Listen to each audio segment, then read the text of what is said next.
കടലവ വണക്കുന്നവരെ കോഴിക്കോട്, അലുവ മനസ്സുള്ളവരെ കോഴിക്കോട്, വേണേ കണ്ടോളി. Hello guys, ഞാനിപ്പോ നിൽക്കുന്നത് നമ്മുടെ കക്കോടി പാലത്തിനടുത്തുള്ള ഗ്രീൻ വേൾഡിലാണ്. ഇവിടെ നല്ല രസമാണ് ഇവിടെ നിൽക്കാന്. പ്രത്യേകിച്ച് ഇത് നല്ലൊരു ടൂറിസ്റ്റ് പ്ലേസും കൂടിയാണ്. പക്ഷെ അവിടെ ആൾക്കാരങ്ങനെ വരലില്ല. പിന്നെ ഗൈസ്, ഞാൻ നിങ്ങൾക്ക് ഇവിടുത്തെ മനോഹരമായ ദൃശ്യങ്ങൾ കാണിച്ചു തരാം.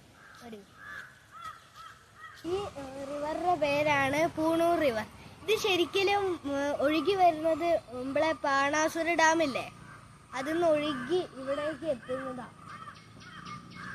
പിന്നെ നിങ്ങൾക്ക് ഇഷ്ടമുണ്ട്, ഇത് നല്ലൊരു സ്ഥലമാണ്. നിങ്ങൾ എന്തേലും വന്ന് നോക്കണം.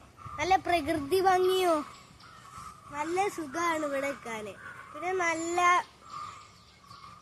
പറയാൻ പറ്റില്ല ഗൈസ്, അത്രയും സുഖമാണ് ഇവിടെ നിൽക്കാന്. പിന്നെ ഇവിടെ ഈ ചില മഴക്കാലത്ത് നല്ലോണം വെള്ളം കയറും. പിന്നെ ആണെങ്കിൽ ഈ സമയത്തൊന്നും അങ്ങനെ വെള്ളം കയറൂല. പിന്നെ ചില സമയത്തൊക്കെ ഇവിടെ നന്നായിട്ട് വെള്ളം കയറിയിട്ട് ഇവിടുത്തെ വീടുകാരൊക്കെ 2 നിലയാണ് എടുക്കുന്നത്. കാരണം വെള്ളം ഒരു നില ഫുള്ളും നിറയും.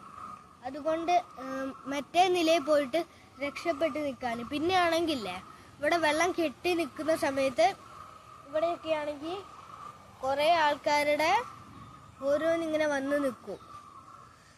പക്ഷെ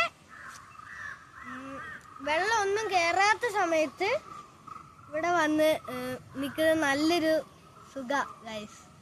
പിന്നെ നല്ലൊരു എന്താ പറയാ, പറയാൻ കൊറേ ഉണ്ടാവും ഗൈസ്. അത്രയും നല്ല സ്ഥലം ഗൈസ് ഇത്. പിന്നെ ഗൈസ്, ഇവിടെ സ്ഥലം വരുന്നത് നമ്മളെ ഗ്രീൻ വേൾഡ് കക്കോടി കോഴിക്കോട് കക്കോടി പാലത്തിന്റെ അടുത്തല്ലേ, കക്കോടി പാലത്തിന്റെ അടുത്തുള്ള സ്ഥലമാണ് ഇത്. പിന്നെ ഗൈസ്, ഇവിടെ വരുമ്പോ സൂക്ഷിക്കേണ്ട ഒരു കാര്യം എന്ന് വെച്ച് കഴിഞ്ഞാൽ ഇവിടെ നല്ല തെന്നലുണ്ടാവും. ഞാൻ കാണിച്ചു തരാവേ.